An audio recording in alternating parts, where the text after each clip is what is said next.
이 이야기는 영화 컨트랙티드의 후속작입니다. 앞의 내용을 간략하게 설명하자면 1편의 주인공인 사만다는 친구의 파티에 초대를 받게 되고 그곳에서 어떤 낯선 남자와 잠자리를 가지게 됩니다. 그 이후로 사만다의 몸에서 점점 이상한 변화들이 일어나게 되고 점점 끔찍한 좀비의 모습으로 변해갔죠. 그 와중 사만다를 짝사랑했던 라일리는 그녀가 좀비로 변하는 와중에 결국 선을 넘어버리고 마는데요. 사만다가 죽은 이후 라일리는 자신의 친구 병원을 찾아 각종 검사를 해봅니다. 검사를 받으면서도 절대 자신이 죽은 사만다와 잠자리를 가졌다는 이야기를 하지 않은 라일리. 그는 친구가 잠시 자리를 비운 사이 자신의 몸에 박혀있던 사만다의 손톱을 떼어내기 시작합니다. 그렇게 병원을 나온 라일리는 경찰서에 들러 이번 사태에 대한 진술을 해야만 했죠. You want some water? How well did you know Alice Patrick? 수사관들은 그에게 좀비로 변해 죽은 이들의 신상 정보와 라일리와 어떤 관계였고 무슨 일이 있었는지 조사하기 시작합니다. 하지만 그는 사만다와 있었던 일은 결코 말하지 않았죠. Oh my god. Fuck is wrong with you? Twice already. The last guy who came in here, I told him everything. 경찰들은 유력한 용의자로 의문의 남성 사진을 보여주는데요. 라일리는 그에 대해 아무것도 모른다고 답하고 진술을 마칩니다. 진술을 끝내고 집에 돌아온 라일리는 자신이 사랑하는 할머니와 이런저런 얘기들을 나눈 후 방에 들어와 홀로 생각에 잠깁니다. 그때 그는 사만다가 낯선 남자를 따라 차에 탔던 장면을 떠올렸고 힘겹게 기억을 되짚어 그 남자의 차량 번호를 기억해내죠. 그는 곧바로 수사관에게 전화를 걸어 남자의 차량 번호를 불러줍니다. Alright, you're fucking weird. $100. 그 시간에도 여자들 납치에 좀비 바이러스를 뿌리고 다니는 모든 사태의 원흉인 의문의 남자. 한편 라일리는 자신의 몸 상태를 검사해준 친구에게서 전화를 받게 됩니다. 다행스럽게도 일반적인 문제는 없었죠. 하지만 I mean, we'll have to check back in a few months, but yeah. Clean as a whistle. Don't me much, but my buddy over at the coroner's office. Well, you didn't fuck her, did you? No. What? No. Okay, good. 친구는 바이러스를 가졌던 사람과 스킨십을 하거나 가까이 있는 게 아니라면 괜찮다 라고 얘기를 해줍니다. 라일리는 속으로 큰일 났다고 생각했죠. 애써 일상으로 돌아오기 위해 노력하는 그 앞에 점점 퍼진 바이러스들은 공포감으로 다가오기 시작합니다. It's under my skin. Oh, hell no.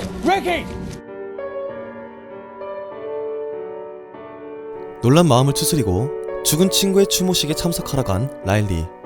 진짜 잘도 싸돌아다니네요. 아우. 그는 한창 추모식이 진행되고 있을 무렵 몸에 심각한 이상을 느끼고 코피를 쏟아버리게 됩니다.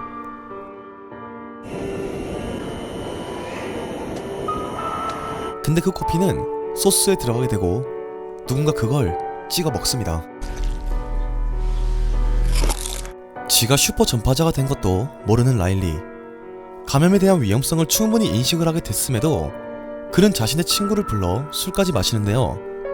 평소 그에게 약간의 호감이 있던 이성 친구는 술자리에서 그만 라일리에게 입맞춤을 해버리고 맙니다.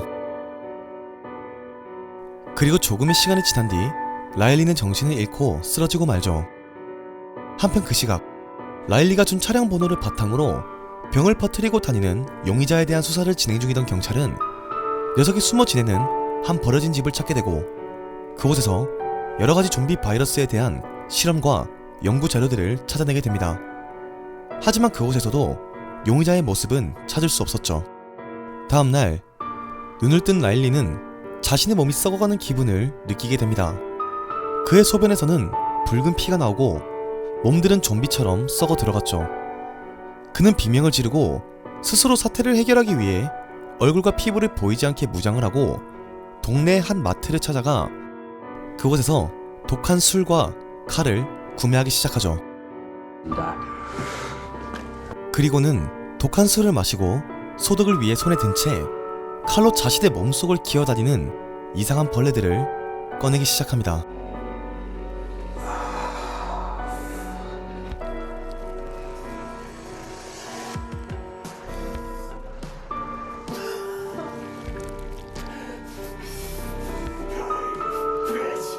몸속에 있는 알 수 없는 벌레들을 밖으로 꺼낸 라일리는 자신의 친구를 찾아가는데 학교에 도착해보니 친구 역시 감염 증상을 또렷하게 보이고 있었죠.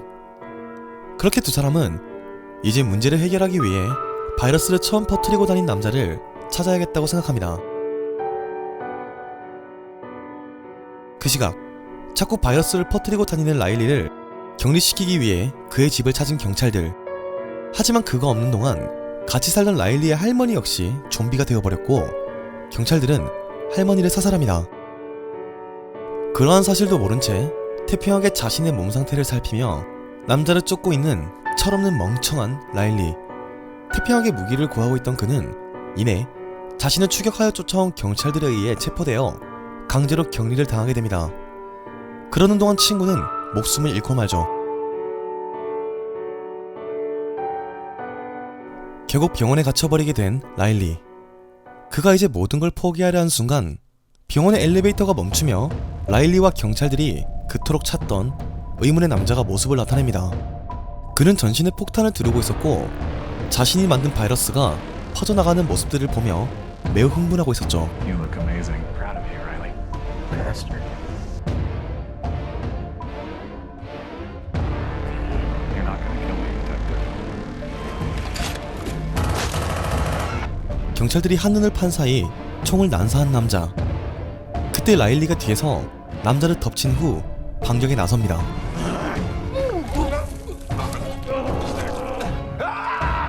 얼굴에 피를 토한 뒤 남자가 당황한 틈을 타 라일리는 있는 힘껏 놈의 목을 물어뜯어버리죠. 하지만 얘가 아무리 주인공이라도 이미 슈퍼 전파자이자 이기적이고 하여튼 민폐 오지게 끼쳤죠.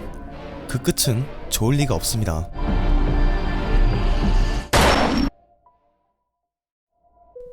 요즘 같은 시기에 참으로 좀 시기적절한 영화가 아닌가 싶습니다. 뭐 영화적으로 보면 1편에서 이제 그 사만다가 느꼈던 이제 공포감과 좀비로 변해가는 섬세함이 조금 없어진 것 같아서 솔직히 구성적으로 봤을 때는 1편이 훨씬 더 재밌는 것 같아요, 솔직하게.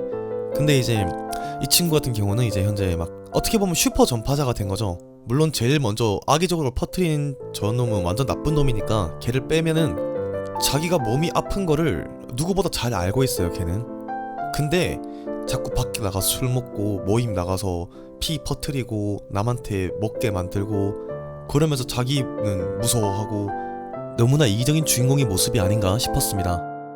요즘 이게 점점 확산세가 또 너무 커지다 보니까 정말 제가 영화에서나 다루던 그런 바이러스라는 언급을 실제에선 좀 안 했으면 좋겠어요.